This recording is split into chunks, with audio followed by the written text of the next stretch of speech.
What is up, beautiful people? Welcome back to another Value Bomb Wednesdays.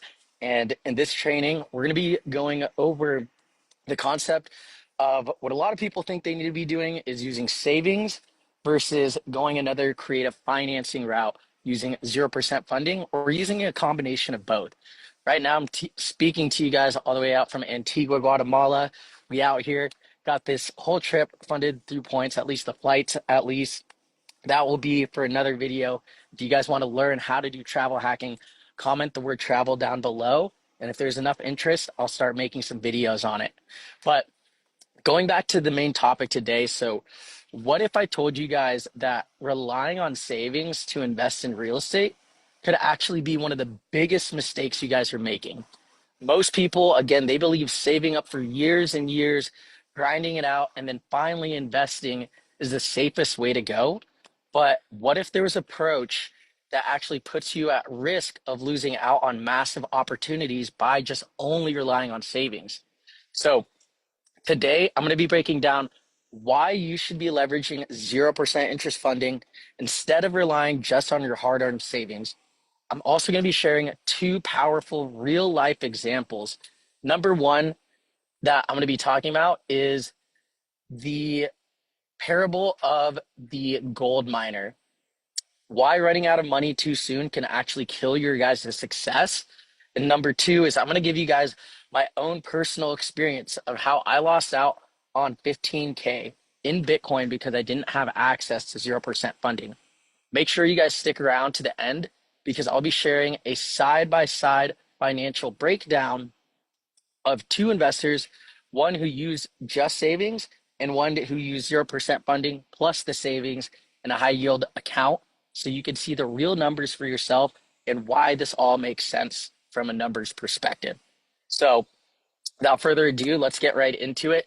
Let's talk about the gold miner. So this is why running out of money actually kills your guys' growth if you're solely just relying on savings. So if you guys have never heard of this story, you guys might have seen it on I've seen it on like motivational pages of, why you should never give up, why you should never quit.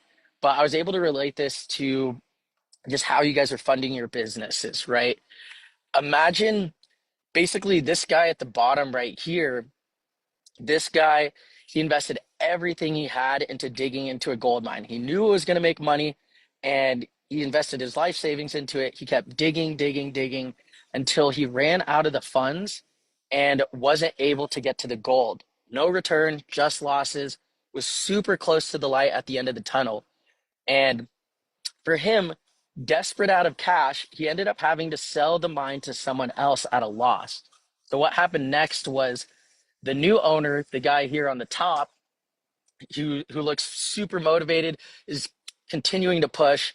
What ended up happening is the new owner literally dug just 5 feet from the gold and finally struck it. So imagine being that close to success, but having to quit just because you ran out of the money. This is super shitty for you guys because you already spent the money, you spent all the time trying to learn how to get that business or investment going.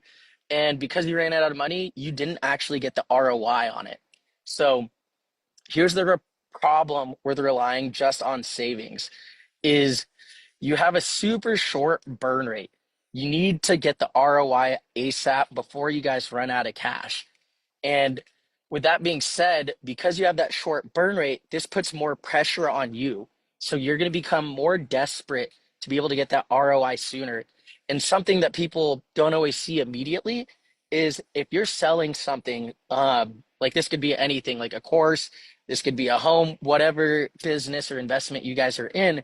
If you're selling something and your leads could, you might not notice this, but they could hear the desperation in your voice. It's called commission breath. And it literally repels people because, yes, you might have a good product, but if you're super desperate for cash and selling something, it's much harder to believe somebody who it's easier to sell something if you don't need to sell it because it's not out of desperation and it builds more trust. But if you're desperate, people will think like, okay, this guy's telling me whatever he needs to tell me because he's desperate to sell it. It does. This is something that comes out a lot in sales. So the more desperate you are, the more it actually repels people, even if the product or service is great, right? And number three is this is super key, especially if you guys are a startup or you guys already have an existing business and you guys are trying to grow. But the problem here is businesses don't always make money right away. If you're just starting a new business, odds are you're not ripping 10, 20, 30K months right out the gate, right? Many of these businesses, investments, they take months or even years to even become profitable. But most businesses aren't going to be making those 50K months right out of the gate. So the last thing you want to be is spending years saving, investing, then get desperate, and then quit 5 feet from gold because you ran out of money. You need to make sure you have enough burn rate, you're not desperate, and know that it is going to take time and you need to be patient. And throughout the process of you learning, it's all helping you improve to eventually hit that ROI.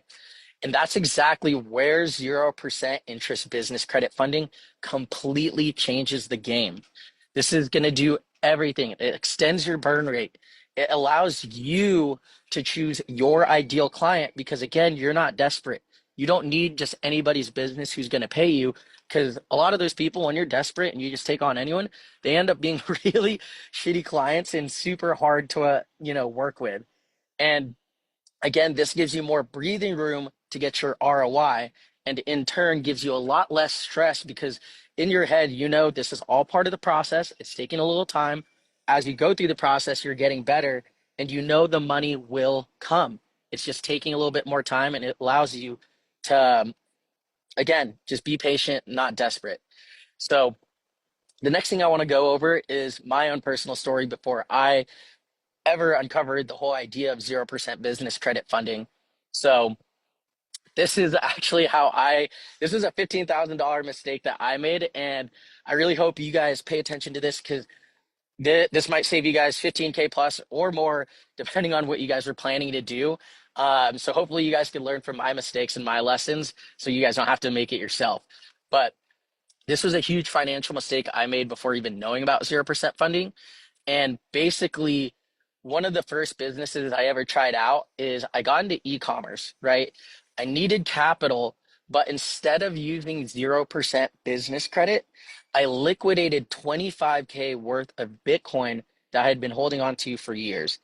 And at the time, I thought I was making a super smart move, fund my business with my own money. I don't owe anybody money. So there's less pressure on me, whatever. That was the mindset that I had. I was like, I don't want to be in debt, right? But guess what? Later that year, literally towards the end of the year, Bitcoin shot up to 40K per coin, and at that time, I lost out on 15K of potential profit. Now, if I had leveraged 0% business credit funding instead, here's what I could have done: is I could have kept my Bitcoin and let it keep appreciating. And then number two is I still would have had access to the cash to run my business. And the worst case is I could have just paid off the 0% business credit cards. Let's say worst case scenario, that business didn't make any money. Actually, that business actually ended up failing. I'm totally fine with talking about that. Yeah, it was all a learning lesson, and I learned tons from it that helped me take it into the next business. But the worst case did happen for me. I invested that money. We made some, but it wasn't really the juice wasn't worth the squeeze, and I wasn't able to. I didn't have enough money or ROI from the business to pay back the 0% cards. But what I could have done was, since if I had kept my Bitcoin in there to continue appreciating, I could have just liquidated that Bitcoin to pay off the cards. And then on top of that, I would have still realized that 15K gain. So again, it's still more money than what I would had started. And the moral of that is the whole idea of opportunity cost. The same principle is going to apply to real estate investing or really any other business that you guys might be working on right now. Instead of saving for years, locking up all your cash and getting desperate, why not leverage OPM, other people's money at 0% interest? And something I want to change in people's mindsets is about debt. Is a lot of people like, oh, I don't want to take out debt to, invest in this asset. But at the end of the day, is if you're investing in an asset, the whole idea is that asset is you're expecting it to appreciate and get an ROI, right? You're not going to invest in something that's going to lose money.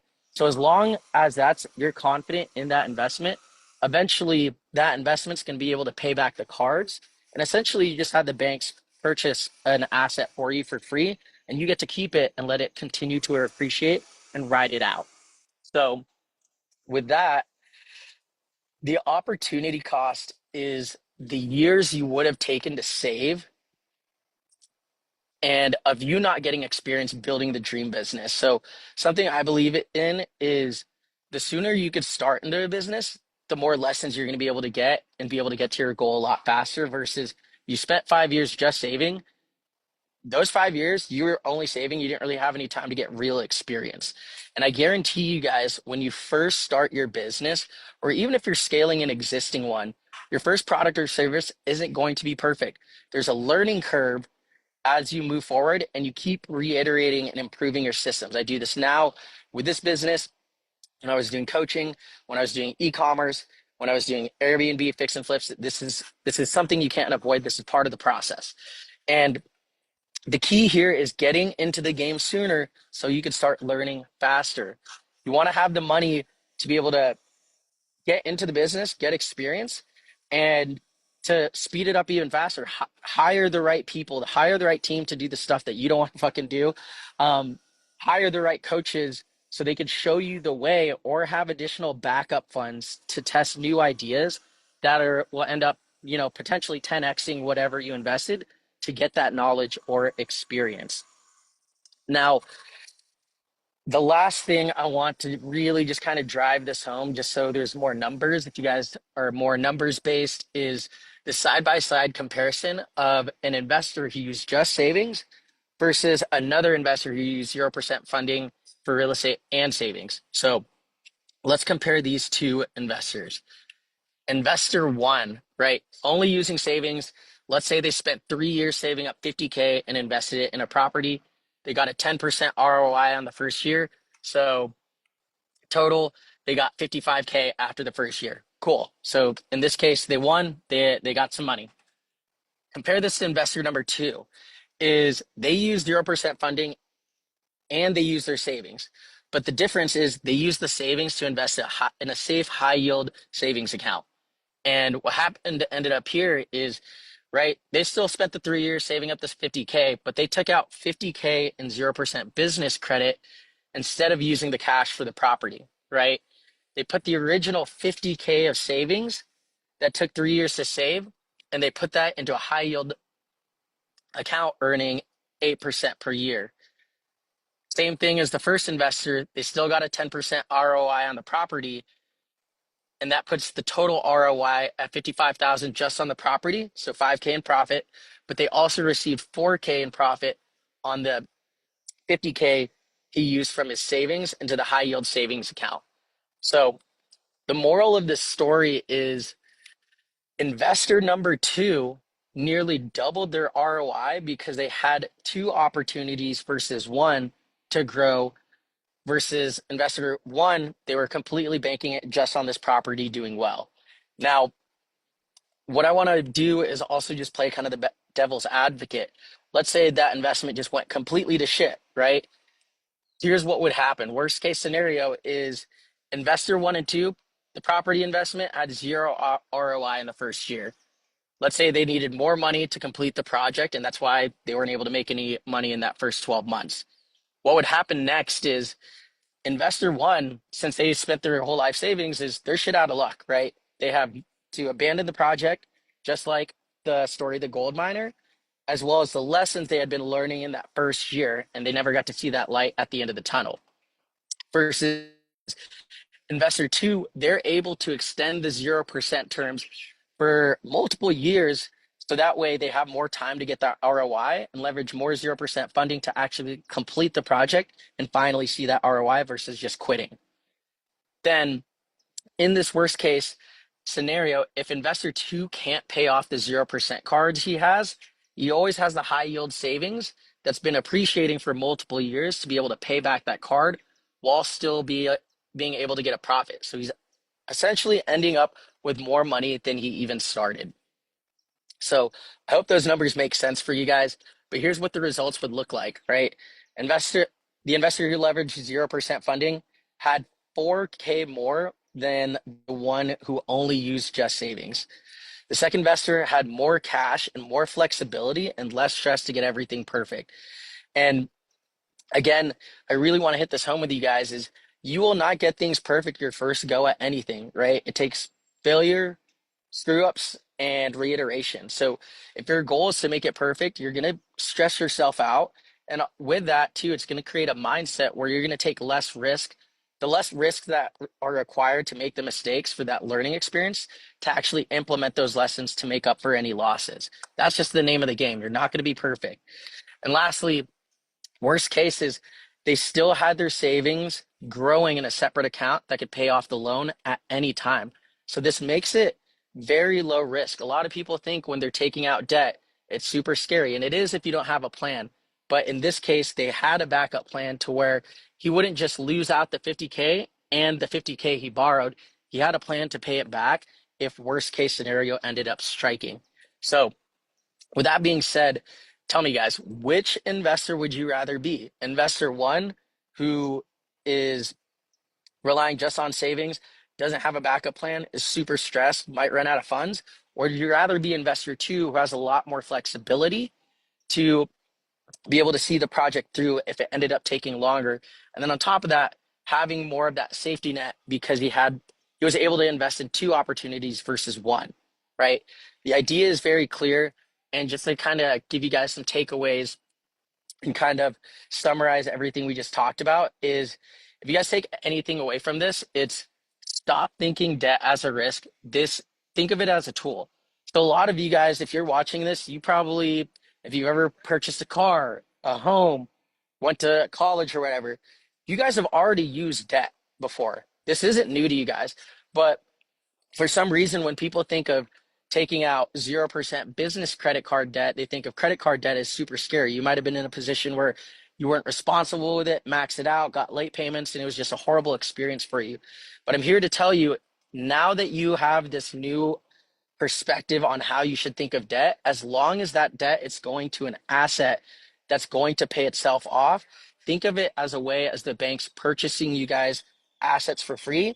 And once you pay off that card, you get to keep it and allow it to continue appreciating and cash flow. So again, debt for you guys is not new for most people. You guys have already done it. You just have to think of it in a much different way and think of it as a tool, because the wealthiest people, they aren't saving their way to the top, right? They leverage OPM, other people's money, to be able to scale faster. If you think about it, if you own a house or bought a car or whatever, it's not like you bought that car like 30K out the gate. You didn't just straight up pay for it all in full. You probably put a down payment and a loan. So this isn't anything much different. You're just being a lot more methodical and safe with how you're taking out this debt. And the money you were going to spend and it took years for you guys to save could instead be put into a safer investment that appreciates while you use the 0% funding to actually start and grow your business or real estate portfolio. And again, worst case here is if things don't work out, just pay the credit cards with the money that's been growing in that other investment, or extend the 0% terms if you need more time to get the ROI. And at least you have more money than what you guys started with. If you guys want to see exactly how to get pre-qualified for 0% funding, drop the word funding in the comments and I'll send you guys over a free guide breaking it all down. And if you want to take it a step further, me and my team will we'll do a free 3 credit bureau head to toe credit analysis and give you guys an optimization report on basically a roadmap on how you guys could start your funding journey and get pre-qualified. So let's make some smarter moves and build wealth the right way. Who's ready to stop grinding and start leveraging? Thank you guys again for lending me your eyes, ears, and attention. And as usual, peace out, much love, stay beautiful, and we will see you guys in the next one. Peace.